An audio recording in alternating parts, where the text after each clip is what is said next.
I'm going to talk about today is about plastics. Basically, the topic is breaking up with plastics, a guide to healthy living. Now, just to very briefly give you an overview, well, I'm sure more than me, you all know what plastics are, but I rather would like to highlight the health impacts and maybe what we can do in order for us to have some kind of a healthy living. First of all, I rather would like to introduce you as to what health is, because sometimes some of us might be thinking that health is the absence of diseases. But according to the WHO, health has been defined as physical, mental, and social well-being. So it's something broader. And of course, the wise men who were living in the past, they have always said, health is wealth. And I think, we all know this. If we don't have health, well, there is nothing much that we can do. So health is wealth, basically. Again, I would like to reiterate, health is wealth. Now, the other important fact that we need to understand is this health status and well-being is influenced by so many determinants. The social environment, of course, the literacy rate. So literacy rates, if some country has good literacy rates, that means there is a higher chance of enjoying good health. Economic environment. So you should have some economic ability, I would say, for you to have a healthy living. But we always have to understand that money is not everything. And the other determinant is biological influences, because diseases can run in families. Then, of course, health behaviors, especially good behaviors, will have a better chance of living in a healthy manner. But unfortunately, things like lack of physical exercise, substance abuse, even addiction to these digital screens, and of course, bad eating habits, all those will have negative chances of getting diseases, and negative impacts would be much more if we engage in these not so good behaviors. And of course, if the health services of a country is satisfactory, then again, the population or the communities living in that country will have a higher chance of enjoying good health. I kept something last, but not because it is the least important. It is very important. We need to understand the physical environment that we live in is a significant determinant of health status and well-being of humans. Why do I say that? Well, again, looking at the World Health Organization data, in 2016, the World Health Organization mentioned that 23% of all global deaths are linked to the environment. So what does it mean? It means roughly during that year, 12.6 million deaths which happened in the world were due to diseases and accidents caused by environmental risk factors. So we need to understand the importance of the environment as a determinant of our health status and well-being. This is just some evidence that I am showing you now. And then why is it important to our region? Because you can see out of these 12.6 million deaths, the greatest burden come from the Asian region. and most importantly, 3.8 million deaths in this particular year has happened in the Southeast Asian region. So which means that is our region, that is where Sri Lanka is. And of course, the Asia region is contributing to around 7.3 million deaths. And what are these environmental risk factors? Air pollution. Air pollution is a significant risk factor when it comes to health status and well-being. Of course, there are so many others, but I won't go into a lot of details due to the time limitations. But certainly you can see climate change is another environmental risk factor. So as chemicals, we need to understand that chemicals are significantly affecting our health status and well-being. And of course, plastics are also chemicals. Now, coming back to our topic today about plastics, plastics, again, they are chemicals, and I suppose we all know that it is used very commonly in the whole world, as well as in Sri Lanka. Usually, it is from crude oil, and there are so many types of plastic. But then what we have to understand is plastics are also chemicals. Now, this slide actually, I'm trying to show you. Most of the plastics are made from these three raw materials: petroleum, coal, and cellulose. Petroleum and coal are non-renewable energy sources, but cellulose, of course, renewable. So this is about the plastics, but plastics are everywhere.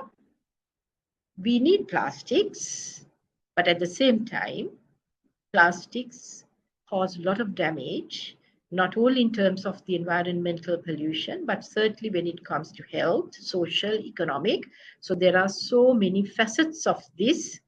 I would say plastics, mainly due to mismanagement of these plastics, including the plastics waste. Now, there are so many categories of plastics also. I'm sure you are sort of, familiar with these things. And this is the problem. Plastics in the environment. Plastics in water bodies. Plastics on the land. And of course, you can see all these things. These are some of the photographs. So this has become a huge issue, not only internationally, but of course in Sri Lanka too. Now, just to very briefly tell you as to why we must consider about the plastics. They say the plastic production is more than 460 million tons. And then, of course, most importantly, plastics have transformed consumer behavior significantly. So that is very important for us to understand. And some of these problems actually are due to this fact. And on the other hand, the life cycle impact, starting from the extraction of these raw materials up until production to disposal, of course, is creating a lot of environmental problems and associated health issues, social issues, and then economic issues as well. And most importantly, the crisis is accelerating. So that is why we need to be mindful of this fact. And that is why we should find ways and means of managing this issue.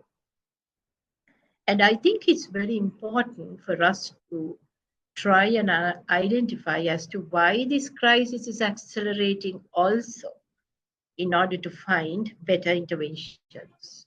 Well, when it comes to the plastic reality in Sri Lanka, I suppose even in Sri Lanka, the per capita plastic use is rising. With even now, if you just think of, some other modalities, I would give you just one example. Now we are into online ordering, so you can understand, there is always this plastic usage, the packaging part, and even online, when you order something, the plastic plastics are used as packaging material. So, the consumer behavior is changing. So, therefore, with all these advancements and the technologies, you can understand the consumption of plastics is also slowly, I would say not slowly, but, gradually increasing. And most importantly, mismanaged waste. So that is a huge problem even in Sri Lanka. The plastic waste management is not satisfactory and is creating a lot of environmental as well as health and social and economic impacts as well. And then the evidence that is being generated, not like previous times, now we are so concerned about the microplastics. Actually, the evidence or the research body is growing, and now scientists know that these plastics, create a lot of adverse health impacts or negative impacts, and then still it is being researched because still we really don't know the whole issue. But at least we have identified so many aspects, and we know this is a huge problem. And of course, even like, several sectors, even like the health sector, we are using a lot of plastics. And of course, the local authorities, the waste management. So like, there are issues with, the plastic waste management in Sri Lanka. Therefore, it's very important that we consider these aspects and then try and find out solutions so that our health is not affected and the environment is not polluted and we don't have the other impacts that I was describing. So therefore, what we have to understand is plastics are not always bad. We need plastics, but then we need to manage throughout its life cycle in a sound manner so that we will have less impacts. Now, just to very briefly tell you as to how these plastics would enter our daily lives. I mean, we know that food packaging, the lunch sheets, of course, in certain other countries, we don't have the lunch sheets, but we have the lunch sheets, and then the bottles, plastic bottles, and even all these plastic packaging material, food and all. So all those takeaway containers, they are made of plastics, cosmetics and microbeads packaging. Now these industries are sort of, blooming. So therefore there is frequent usage of all these things by the public. So therefore you can see the amount of plastics that is coming into the environment has increased significantly. And of course, the household items and cleaning supplies, synthetic clothing, microfiber, and medical and personal care items, as I mentioned. So, very briefly, what happens to plastics in the environment? Actually, these are the issues because now, when plastics are thrown to the environment, when they are not, especially when the waste is not managed properly, plastics in the environment will be broken down into micro and nanoplastics. So these are very, very small particles, and unfortunately, these particles will get onto the bodies of the humans as well as other animals, creating a huge problem in terms of their health and well-being, and of course, biodiversity as well.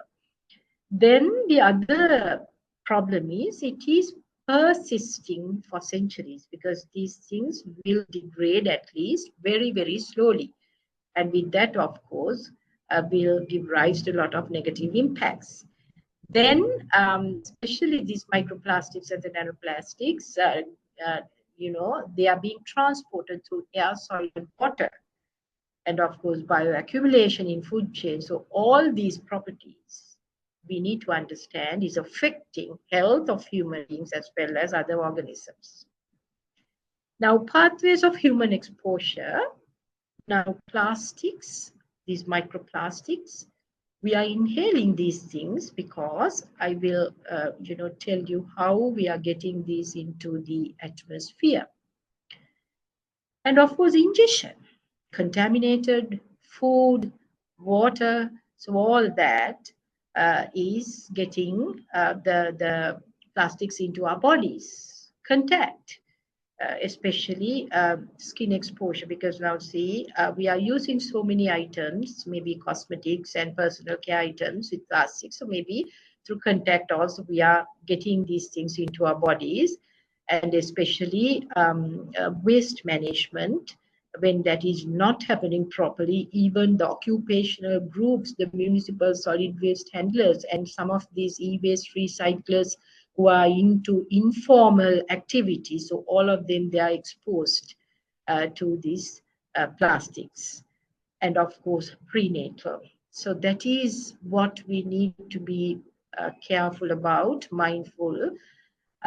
Especially these things can get into even the growing fetus through the placenta. Unfortunately, a placenta is a great barrier, but certain chemicals, even certain things like mercury, can cross the placenta. So that is unfortunate thing, because then the growing fetus, even before the baby is born, can be affected. And through breast milk also, the plastics can get into the infants. Of course, inhalation, we know urban air contains microplastics because there is a lot of burning happening. And then from indoor air sources as well, and waste burning. So these are some of the ways the plastic particles get into the air. Now, I would like to draw your attention to some of these issues, environmental issues, and then the health impacts. Now, we know that mismanagement of plastic waste is creating air pollution. Now, if you can see this, you would sometimes think this is, the fog or the mist, right? Sometimes you see this not so, pronounced, but sometimes you can see the environment is not so clear, right? This can be due to particulate pollution, including plastic particles in the air. If you see this in Colombo, maybe sometimes, like what happened yesterday, there can be certain climatic and weather conditions creating this kind of a thing. But unfortunately, especially we know that from November to like February, March, you can see some amount of particulate pollution, even in most of the cities in Sri Lanka. So basically air pollution, and this is pronounced because of transboundary air pollution. But what I want to highlight is this is a significant problem. Now, open burning of plastics is happening in Sri Lanka together with other waste streams burning, which is significantly polluting the air, because the burning process generates particles. And then what happens is when you burn plastics at low temperatures, ideally it has to be 1200 centigrade. So that's the very reason why in the health sector, we really want the incinerator second chamber to reach up to 1200 centigrade. Because if you just burn plastics at low temperatures, in addition to the particles, it is generating dioxins and furans, which can cause cancers in humans. These dioxins and furans are known carcinogens. most importantly, they don't degrade easily. They stay in the environment. They persist in the environment, and not only the cancer-causing properties, but in addition to the cancer-causing properties, these suppress our immune systems. These suppress and of course will affect the reproductive ability. So there are other adverse health impacts as well. So open burning of plastics at low temperatures is very, very dangerous because of these issues. And I'm just trying to point out something else. Do you know in Sri Lanka, even currently, most of the households, they use firewood for their cooking purposes. Of course, there is a disparity because I suppose the DHS survey done in 2016 revealed around 66 of the households in Sri Lanka still use firewood as the primary cooking fuel. And then, as I mentioned, there is a disparity. In the estate sector, it is around 80% of the households. Rural sector, it's 75%. But in the urban settings, of course, it was around 35%. Do you know how most of these women who cook with firewood, how they initiate the fire? Actually, we have done surveys, and when we go from district to district, we have been asking from the health sector even, and we know they are using plastics to initiate the fire of these firewood cookers, right? Burning of plastics. They get the yogurt cups because there is no proper recycling happening. There is no proper plastic waste collection mechanisms, especially in these rural areas. So therefore, they burn these things. And on top of that, they know when you have these containers everywhere, that is going to be breeding grounds for mosquitoes, dengue, all kinds of other negative health impacts. And then, of course, the shopping bags and even the lunch sheets, when they have these things at home, what they do is they put it into the firewood cookers. So you can understand what is happening inside these households. Unfortunately, the most vulnerable small children are with them when the mothers are cooking. So you really can understand the gravity of the issue. Actually, that process is creating household air pollution. And of course, I'm sure this is the only country in the world where they put these plastics when they are initiating, the cooking process with firewood, unfortunately, and then creating a lot of cancer-causing gases inside their houses. As I mentioned, we also use plastics in the health sector a lot, but certainly it's very important that plastic waste is properly managed in the health sector. Otherwise, again, if incineration does not happen properly, it can create, these gases to be formed, especially these carcinogens, as well as maybe water pollution, soil pollution, so all that. And just to tell you, our pollution is one of the world's single largest health risks, giving rise to acute toxic effects, chronic toxic effects. And according to the WHO, around 7 million deaths happen usually in 1 year. Annually, this is happening, and it will rise when the air pollution conditions are aggravating, when there is a lot of air pollution. So you can see outside air pollution resulting in around 4.2 million deaths, while household air pollution is contributing to 3.8 million deaths, and there is some overlap. So usually what they say is 7 million deaths a year. That is something very significant. And please understand, most of these are premature deaths because there are children, there are young ones, there are the working age group people. who have not reached, their life expectancy. So therefore, these are premature deaths. And one very important message that I would like to give you is air pollution is a significant risk factor for these non-communicable diseases that we are fighting so hard. It is a significant risk factor for lung cancer, stroke, heart disease, and long-term, or we call it chronic lung diseases. So you can see we are fighting so hard with all these non-communicable diseases and air pollution, especially if we don't manage the plastic wastes together with other waste streams as well, but certainly contributing to this problem to in a serious manner. And just to show you a photo of the lungs, this is actually, these photographs were given by a cardiothoracic surgeon in India. So what he told me was, well, he has been operating for 30 years now, and this is what he sees now.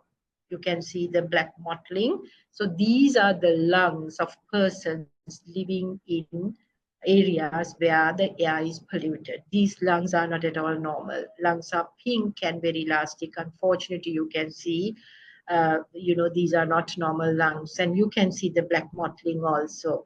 So we should be very careful about these, and we should sort of, be mindful, and we need to manage these issues.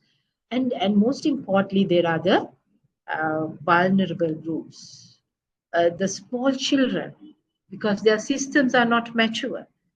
And of course, pregnant women, they have growing fetuses inside, as well as older people and certain occupations.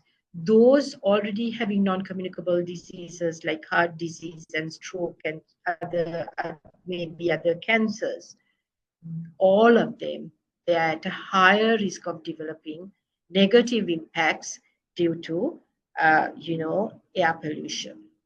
Now, I'm trying to highlight this fact and draw your attention on today's children's burden of disease. Out of the 7 million deaths, of course, we have so many children. They have not done anything.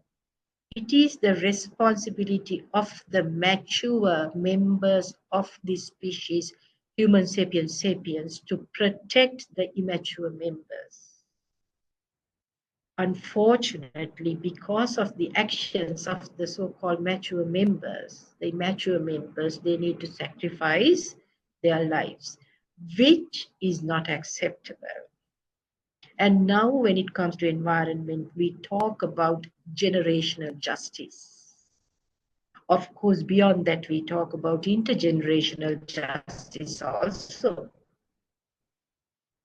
Even so we need to be mindful, we are not doing justice to the children by polluting the environment and then getting their health affected due to that. Of course, air pollution is stunting our children's brains, and you can see the adverse or the negative impacts starting from the lungs, the increased risk of developing asthma, and even things like autism. Now they say there is a relationship between autism and air pollution, and low birth weight, premature birth, and most importantly, we need to understand when children are exposed to air pollution, within houses or outside houses, they are at an increased risk of developing heart disease, diabetes, and stroke in adulthood.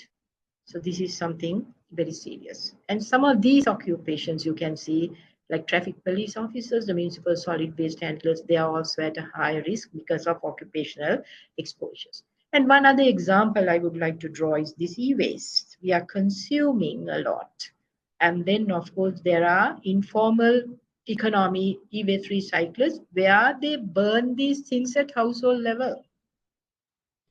And e-waste as plastics. So you can see, I'm just showing some of the examples which are happening in Sri Lanka. you can see the small children, the pregnant mothers, and so many of them, they are exposed to these toxic emissions, I would say, from burning plastics. And then, of course, they're at a high risk of developing negative health impacts I mentioned. And most importantly, plastics and climate change.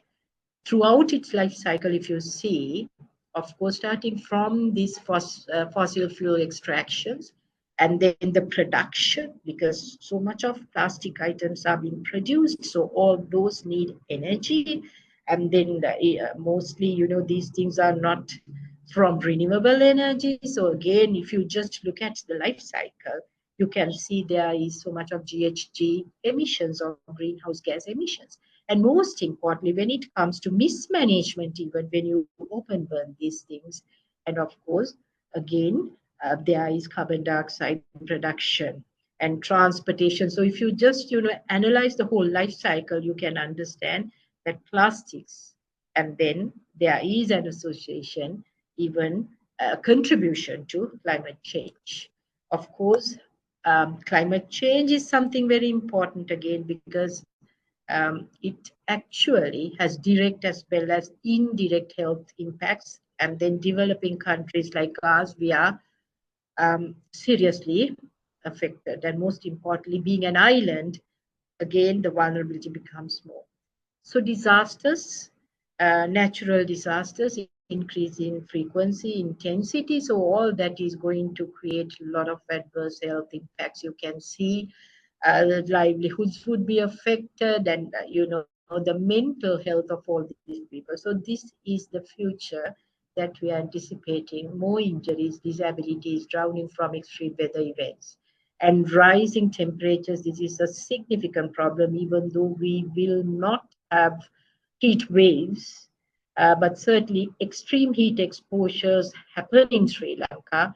And you can see not only the human health, of course, the biodiversity, the trees, as well as other animals, their well-being is also affected. Unfortunately, what we have to understand is, as one species on this planet, we can't live all alone. There has to be harmony between these other animal species and then the plant species. Biodiversity, when biodiversity is lost, of course, that is going to have a lot of impact on our health and well-being as well. Corals getting bleached, and all those aspects, of course, are serious problems. And then rising temperatures affecting agriculture, and most importantly, vector-borne diseases. Climate change, we know that climate change actually increases the risk of vector-borne diseases like dengue. And on top of that, I rather would like to highlight the fact that even this mismanagement, the containers and all those things again contribute to, more dengue cases, even in Sri Lanka, malaria. So all and emerging infections, emerging infectious diseases, re-emerging infectious diseases, drought, scarcity of food, malnutrition. So all these are, areas where the health would be impacted to a significant impact due to climate change. Of course, this is a famous quote, which I really like. We need to understand the gravity of the issue. And then, now that is inhalation, ingestion. Ingestion, of course, microplastics in seafood and then even salt and drinking water. So this is a big problem because it's being sort of dumped. And then, as I mentioned, it's not, things are not getting degraded. And again, chemical additives. So now there is a lot of, research being carried out in, the world over, just to understand what the impacts are. And then I was reading yesterday, it said actually we are sort of, taking into like 5 grams of microplastics per week, right? When we drink this water in even plastic bottles, we are taking some amount of microplastics. And then these microplastics, they are able to sort of transfer even organisms into our bodies, not only the chemicals, additives, and those toxins, but certainly biological toxins also can be carried inside human bodies. So there is inflammation, and of course there are immune systems getting affected, and most importantly, endocrine disruption associated adverse health outcomes like issues with male reproduction, as well as abnormalities in the sex organs and precocious puberty, of course, hormone dependent cancers like breast cancers and testicular and brain cancers. They have seen, rising trends. So all these are associated, and that is why we need to be very careful with the plastics. And since we are into applying a lot of cosmetics and using personal care, and again, you through skin contact also, plastics get into our bodies. So as I mentioned, there are certain additives, especially these bisphenol S and phthalates. So those are endocrine disruptors. Especially, we need to understand these create adverse impacts, as I mentioned.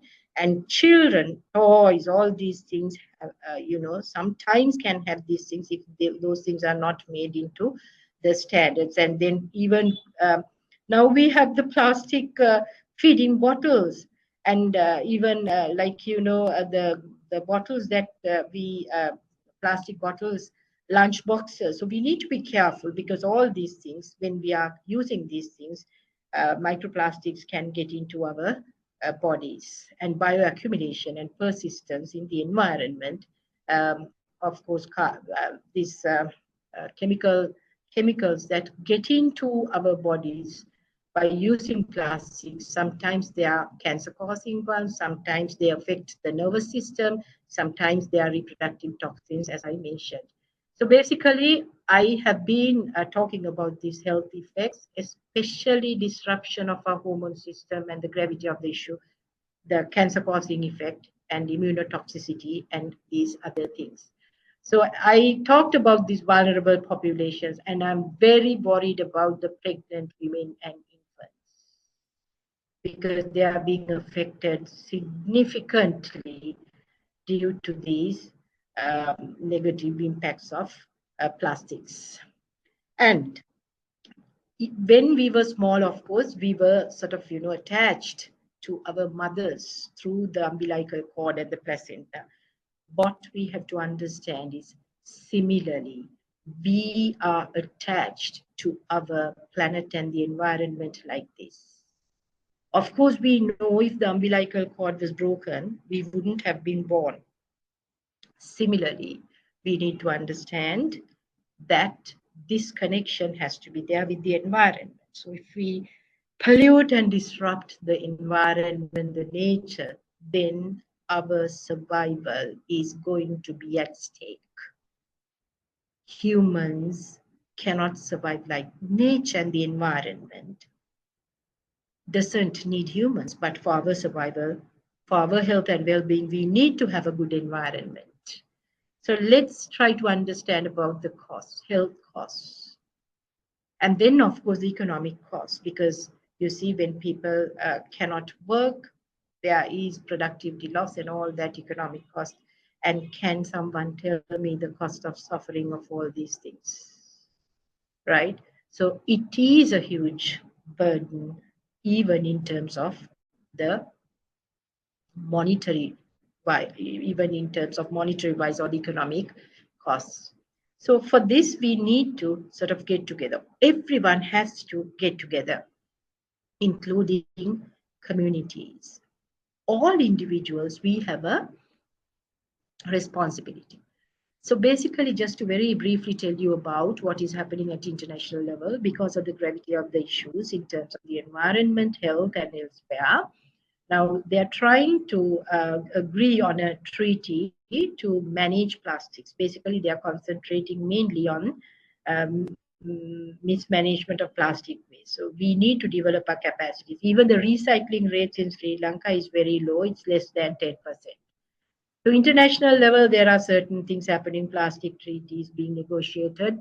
National level also, the Ministry of Environment, the Central Environmental Authority, together with all stakeholders, especially the local authorities and others, they are having these plans and things like that. But implementation is very important.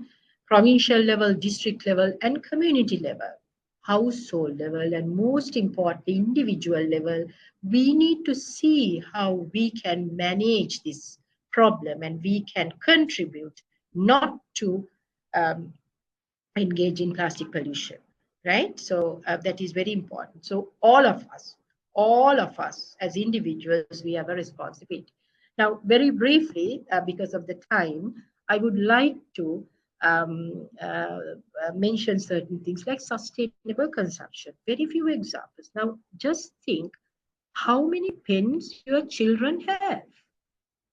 If they say, okay, I've lost the pen, you give another one, right? So this unsustainable consumption actually is creating a lot of unnecessary waste. And then you can see waste of resources, creating environmental issues, and then uh, creating negative health impacts. So these unsustainable consumption practices. So we need to engage in sustainable consumption.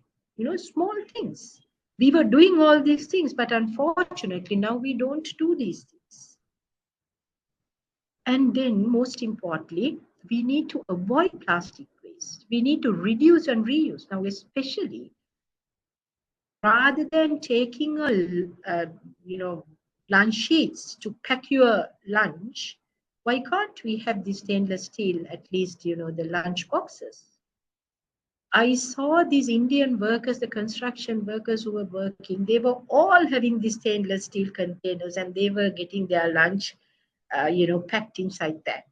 So I was amazed and I was thinking that they were so great because at least they have come to this country, not their own country. They are practicing these things rather than packing the lunch in our lunch sheets.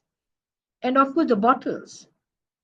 It's very important, if we can get these stainless steel, maybe glass would be better, but I understand there are feasibility issues. So whether we can get into whoever who can, the alternatives.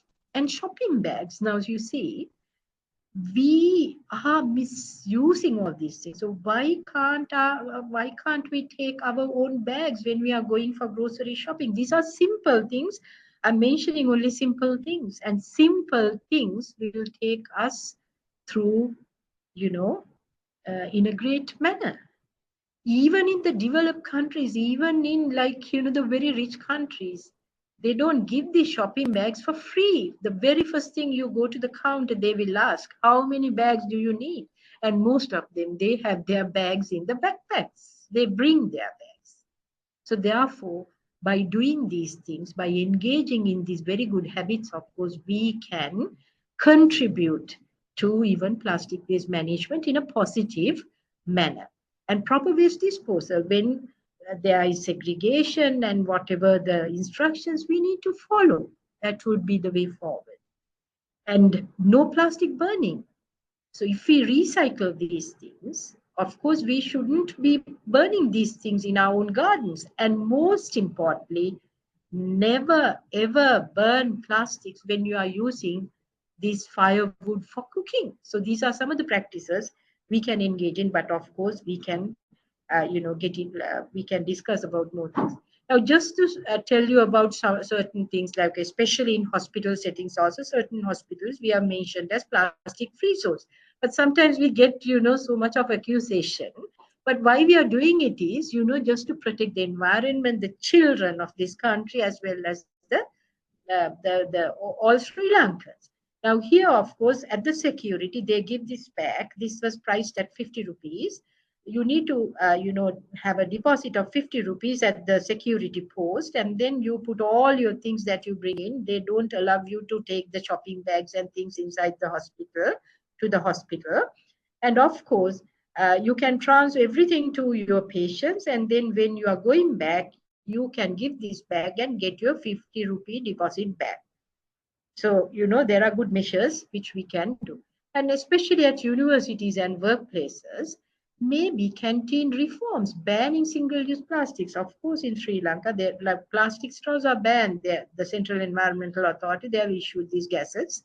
So therefore, it's banned. And then this plastic lunch box, the lunch packaging, that boxes are banned. Right? So there are so many other items which have been identified as single-use plastics, and maybe we can implement these things, banning single-use. You can have the water dispensers, and even you can have the cups, out, not made out of plastics, but certainly with there are other means. And actually, we can encourage the students to bring their own bottles. Now in other countries, recently we went for this climate change conference in Brazil, where they wanted us to bring our own cups if we wanted to drink coffee, and then, of course, water. So they have gone to that extent, not because of anything, just to protect the planet and their countries and all beings. And green procurement policies, encouraging reusable culture, and just to create awareness like what you all are doing. That so that is why I really appreciate these things. And most importantly, to have good waste management policies, and then action plans. But the most important thing is these things need to be implemented and monitored properly. Of course, students. So I really like universities taking this kind of initiatives, because you all are going to be the leaders. We need your contribution, not for anything, because most of the harm would happen to the young ones as well as the small children. So behavior change, when certain laws and when certain things are implemented, maybe just to um, uh, abide by those things, and participating in all these green and activities, and most importantly, contributing to building the evidence. You see, research, and most importantly, multidisciplinary research is very important, even for us to understand the impacts, as well as to understand the effectiveness of some of these interventions, right? So community outreach, we need to get the participation and the empowerment of communities, so you all can do a lot in those aspects as well. And most importantly, innovation and entrepreneurship. So that is what we expect from you all, as novel thinkers and capable young leaders. Okay, I think it's very important that we have self-discipline if we want to sustain these things. And again, a little bit of sacrifice, as I always say, as mature members of this species, if we want to see our immature members being healthy and living happily. So sacrifice means take a lunch box, don't pack your lunch in lunch sheets. That is the sacrifice I'm asking for. Take a bag when you are doing grocery shopping. Don't ask plastic bags from them. That is the sacrifice I'm talking about. And of course, we need to understand all individuals have a responsibility to be accountable. Of course, things have to happen at a national, international, and all levels, but as individuals, we have a huge responsibility also. So thank you so much. I think we need to be mindful of this. We need to engage in healthy practices, especially when it comes to plastic management, including plastic waste management, not for anything. If we want to give hope for a healthy and happy life for them.